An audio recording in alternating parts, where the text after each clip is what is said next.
মৰমৰ ছাত্ৰ-ছাত্ৰীসকল তোমালোকৰ অষ্টম মান অৰ্থাৎ ক্লাছ 8ৰ অধ্যায় 17 তৰা আৰু সৌৰজগত খুবেই ইম্পৰ্টেণ্ট হয়। এই লেসনটোৰ পৰা যিমান গুৰুত্বপূৰ্ণ কুৱেশ্যন আছে প্ৰত্যেক কুৱেশ্যন এনসাৰবিলাক মই তোমালোকক দিবলৈ যত্ন কৰিম। তোমালোকে ভিডিঅ'টো ধৈৰ্য সহকাৰে চাবা আৰু ভাল লাগিলে নিশ্চয় সাবস্ক্ৰাইব কৰি লাইক কমেন্ট কৰিবলৈ নাপাহৰিবা।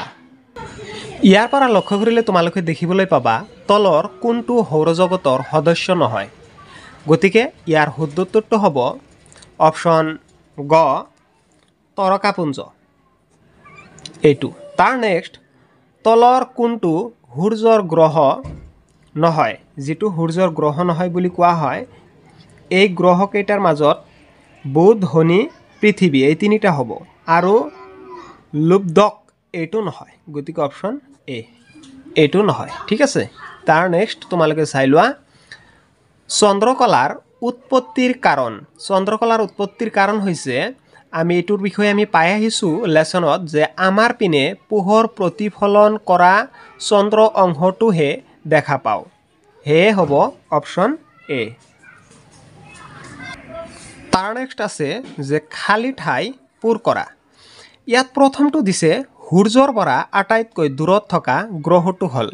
সূৰ্যত থকা আটাইতকৈ দূৰত থকা গ্ৰহটোৰ নাম হ'ব নেপচুন। নেপচুন ঠিক আছে।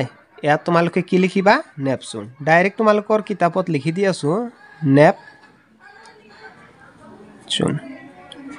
তাৰ নেক্সট কি হ'ব যে ৰঙা ৰঙৰ গ্ৰহটো হ'ল ৰঙা ৰঙৰ গ্ৰহটোক মঙ্গল গ্ৰহ বুলি কোৱা হয়। মঙ্গল গ্ৰহ ঠিক আছে। তাৰ নেক্সট তোমালোকে চাই লোৱা আকাশত বিশিষ্ট ৰূপ গঠন কৰা তৰাৰ সমষ্টিক কি বুলি কোৱা হয় তৰকাপুঞ্জ। তোমালোকে লিখিবা তৰকাপুঞ্জ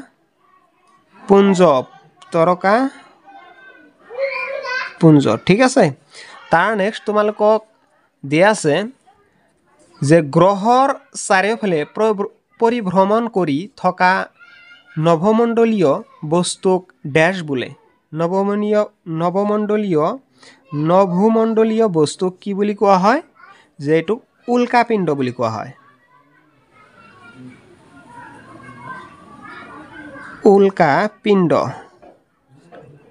উল্কাপিণ্ড ঠিক আছে। তাৰ নেক্সট তোমালোকে পাবা যে পপীয়া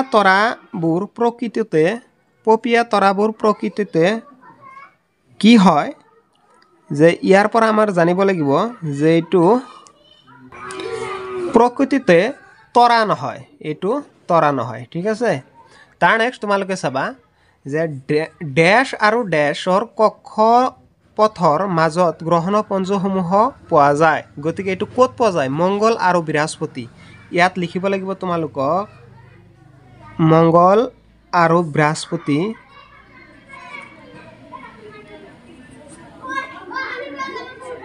মঙ্গল আৰু বৃহস্পতিৰ কক্ষপথৰ মাজত গ্ৰহণপুঞ্জসমূহ পোৱা যায় ঠিক আছে। তাৰ নেক্সট তোমালোকে অলপমান চাই লোৱাচোন। এইবিলাকৰ মাজত মানে কিছুমান শুদ্ধ দিয়াই আছে, ইয়াত চিনবিলাক দিয়া আছে, তথাপিও মই স্পষ্টকৈ দি আছোঁ যে তোমালোকে ইয়াৰ পৰা কি লিখিবা তোমালোকৰ যে তলৰ বাক্যসমূহ সত্য আৰু অসত্য হিচাপে চিহ্নিত কৰা। গতিকে ধ্ৰুৱ তৰা সৌৰজগতৰ সদস্য এইটো সদস্য নহয়, এইটো কি হ'ব অসত্য, এইটো অসত্য হ'ব। তাৰপিছত বুধ সৌৰজগতৰ ক্ষুদ্ৰ গ্ৰহ এইটো হ'ব সত্য। তাৰপিছত ইউৰেনাছ সৌৰজগতৰ আটাইতকৈ দূৰত থকা গ্ৰহ এইটো অসত্য। কিয়নো দূৰত থকা গ্ৰহটোৰ নাম কি আমি জানো কি নেপচুনহে দূৰত থাকে ঠিক আছে, ইউৰেনাছ নহয়। ইনছেট এটা কৃত্ৰিম উপগ্ৰহ ঠিক আছে, এইটো আমি লেসনত পাইছোঁ। এইটো কি হয় সত্য, এইটো সত্য। তাৰ নেক্সট আছে সৌৰজগতত 9টা গ্ৰহ আছে। গতিকে এই সৌৰজগতত 9টা গ্ৰহ আছে নে নাই? আগত আছিল 9টা, এতিয়া নাই ঠিক আছে। এতিয়া আছে কেইটা 8টা। গতিকে প্লুটোক বাদ দিয়া হৈছে 2006 চনত। তাৰপিছত তোমালোকে চোৱা কালপুৰুষ তৰকাপুঞ্জ কেৱল দূৰবীক্ষণেহে দেখা পায়। এইটো অসত্য। এইটো কি হ'ব এইটো অসত্য হ'ব, এইটো অসত্য হ'ব। গতিকে তোমালোকৰ এইকেইটা এনেকুৱা ধৰণৰ। তাৰ নেক্সট পেজলৈ যাম। নেক্সট পেজত লক্ষ্য কৰিলে দেখিবলৈ দিছে এ স্তম্ভৰ লগত বি স্তম্ভ একাধিক ক্ৰমে সম্পৰ্কত স্থাপন কৰা মানে এইটোৰ লগত এইটো আমাৰ সম্পৰ্ক স্থাপন কৰিব লাগিব 1 নম্বৰত দিয়া আছে অন্তগ্ৰহ কোনটোৰ মাজত পৰে অন্তগ্ৰহ কোন কেইটা গ্ৰহৰ মাজত হ'ব গতিকে আমি জানো যে অন্তগ্ৰহ হ'ব যে এইটো আছে কি অপশন ই পৃথিৱী এইটো হ'ব অন্তগ্ৰহ এইটো দি আছো 1 নম্বৰ এইটো মিলাই লবা যে অন্তগ্ৰহৰ এইটো 1 নম্বৰ আৰু মঙ্গলটো এইটো এই দুটা হ'ব অন্তগ্ৰহৰ শ্ৰেণীত পৰে ঠিক আছে তাৰ নেক্সট বহিগ্ৰহৰ মাজত কি পৰিব যে বহিগ্ৰহৰ মাজত তোমালোকৰ অকল শনি গ্ৰহই পৰিব অকল শনি গ্ৰহ গতিকে 2 নম্বৰটো মিলাই দিলো ঠিক আছে 3 নম্বৰ তৰকাপুঞ্জৰ মাজত কি হ'ব তৰকাপুঞ্জৰ মাজত হ'ব সপ্তৰ্ষি মণ্ডল এইটো হ'ব 3 নম্বৰ সপ্তৰ্ষি মণ্ডল এই 3 নম্বৰ এটা আছে আৰু এটা হ'ব 1 নম্বৰত দিয়া আছে কালপুৰুষ ঠিক আছে কালপুৰুষ এইটো হ'ব এইটো এটাটাকে হজাই লবা অৰ্থাৎ লিখি লবা তাৰ পিছত তোমালোকে লক্ষ্য কৰিলে দেখিবলৈ পাবা যে পৃথিৱীৰ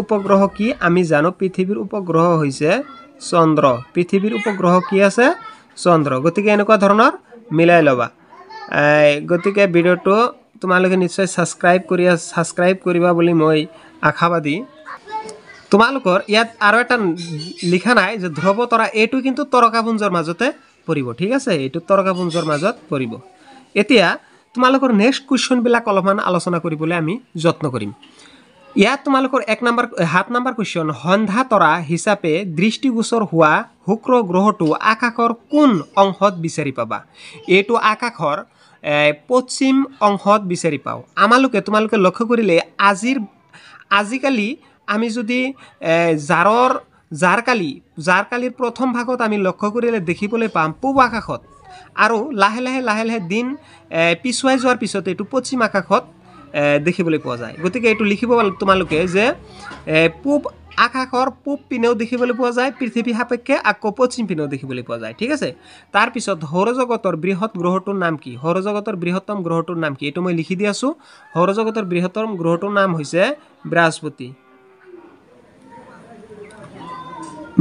ঠিক আছে তাৰ নেক্সট তৰকাপুঞ্জ মানে কি যিকোনো দুটা তৰকাপুঞ্জৰ নাম লিখা এইটো তোমালোকে তলত চাই লোৱা কোৱেশ্চন নম্বৰ 9 ৰ আনসাৰ মই দি আছো কোৱেশ্চন নম্বৰ 9 ঠিক আছে তোমালোকে কোৱেশ্চন নম্বৰ 9 ৰ আনসাৰটো এনেকুৱা লিখিবা এই তৰকাপুঞ্জ এইটো যে একেলগে থুপ খাই থকা তৰাৰ সমষ্টিক তৰকাপুঞ্জ বোলে ঠিক আছে একদম শৰ্টকে তোমালোকে আজিকালি ষ্টুডেন্টে বেছি পঢ়িব নোখোজে আৰু গুৰুত্বপূৰ্ণ কথাখিনি ইয়াত উল্লেখ আছে যে একেলগে থুপ খাই থকা তৰাৰ সমষ্টিক তৰকাপুঞ্জ বোলে আৰু তৰকাপুঞ্জৰ নাম দুটা হল বা দুটা তৰকাপুঞ্জৰ নাম হল সপ্তৰ্ষি মণ্ডল আৰু এটা আছে কালপুৰুষ ঠিক আছে তাৰ নেক্সট কোৱেশ্চন নম্বৰ 10 সপ্তৰ্ষি মণ্ডল আৰু কালপুৰুষ তৰকাপুঞ্জৰ বৈশিষ্ট্য তৰাবোৰৰ আপেক্ষিক অৱস্থান দেখুৱাই চিত্ৰ আঁকা এইবিলাক মই দি দিলো তোমালোকে এই চিত্ৰটো চাই তোমালোকে চিত্ৰ নিশ্চয় আঁকিবা বুলি মই আশা কৰিলো ঠিক আছে এইটো বুজি পাইছা তেনেহলে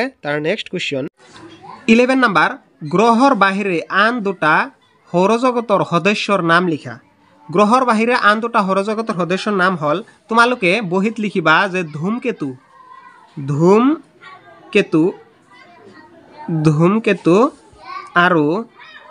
আৰু লিখিবা গ্ৰহাণুপুঞ্জ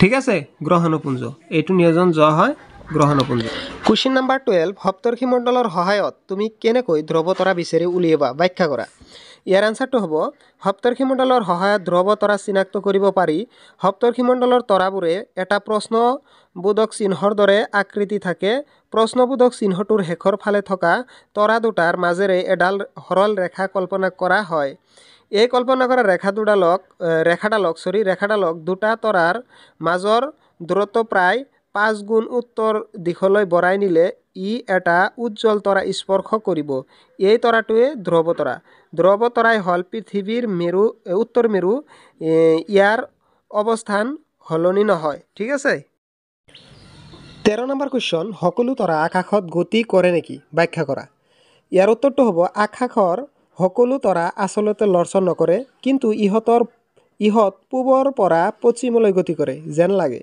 কাৰণ পৃথিৱীখন পশ্চিমৰ পৰা পূবলৈ গতি কৰে, সেয়ে পূবৰ পৰা পশ্চিমলৈ যেন গতি কৰে। কিন্তু নিৰন্তৰ তৰাটো সদায়